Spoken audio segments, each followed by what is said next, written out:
কেউ পারেন সংস্কার কি জিনিস? পারেন নাকি করেন না? বলতে হবে আমাকে, সংস্কার বুঝেন? এইটুকু বুঝি যে আমার একটু পরিবর্তন লাগবে। পরিবর্তনটা কি? আমার ভোটটা আমি নিজে দিতে পারি, ওটা নিশ্চিত করতে হবে। আর পার্লামেন্টে যেন আমার কথাগুলো নিয়ে পার্লামেন্টে আলাপ হয়। এই যে অন্যায়, অত্যাচার, নির্যাতন, জিনিসপত্রের দাম বাড়েছে, কত সিন্ডিকেটকে আমরা তাও বুঝি না।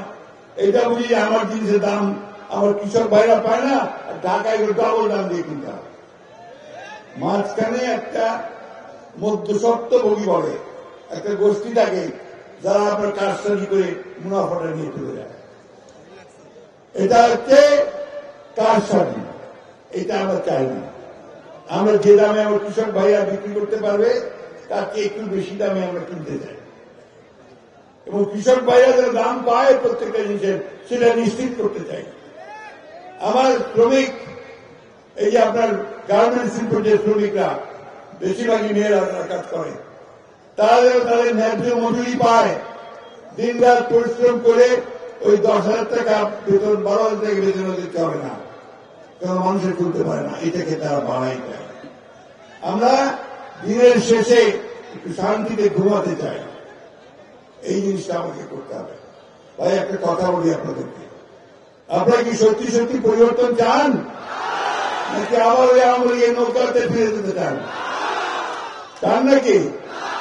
তাহলে কিন্তু ওই যেমন 5ই আগস্ট সবাই মিলে রাস্তায় নামছিলেন, তাহলে আবারও সেই মতো ঐক্যবদ্ধ হয়ে রাস্তায় নামতে হবে।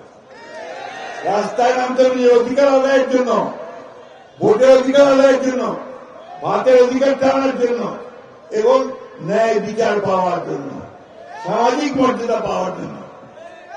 আমি একটা কথা বলি ভাই, একটা কথা মনে রাখতে হবে।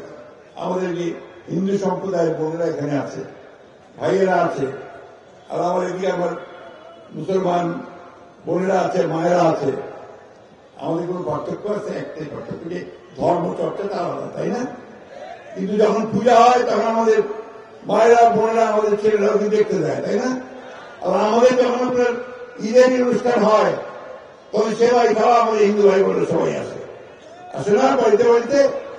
এই একটা সুন্দর সম্পর্ক নিয়ে আমরা এখানে তৈরি। এই যে সাম্প্রদায়িক একটা সম্প্রীতি, এটা পৃথিবীর অন্য কোনো দেশে নাই, ভারতেই নাই, কিন্তু বাংলাদেশে সেই সম্প্রীতি আছে। সুতরাং আমাদেরকে এখানে কেউ ওই ধরনের কথা বলে যেখানে আপনার সাম্প্রদায়িকতা হচ্ছে, এটা মানতে আমরা রাজি নই। আমরা পরিষ্কার করে বলতে চাই যে বাংলাদেশে কোন সাম্প্রদায়িকতা নাই, এবং আমরা এটা নিশ্চিত করে বলতে পারি যে আমরা যদি কখনো সুযোগ পাই, জনগণের ভোটের মাধ্যমে যদি আমরা কোন ক্ষমতায় যেতে পারি, রাষ্ট্রপতির দায়িত্বে যেতে পারি, তাহলে আমরা নিশ্চিত করব এই দেশের সকল সম্প্রদায়, সকল ধর্মের মানুষের অধিকারকে নিশ্চিত করা হবে। আমরা নিশ্চিত করব আমার কৃষক জনতা ফসলের ন্যায্য মূল্য পায়, সেটা আমরা নিশ্চিত করব।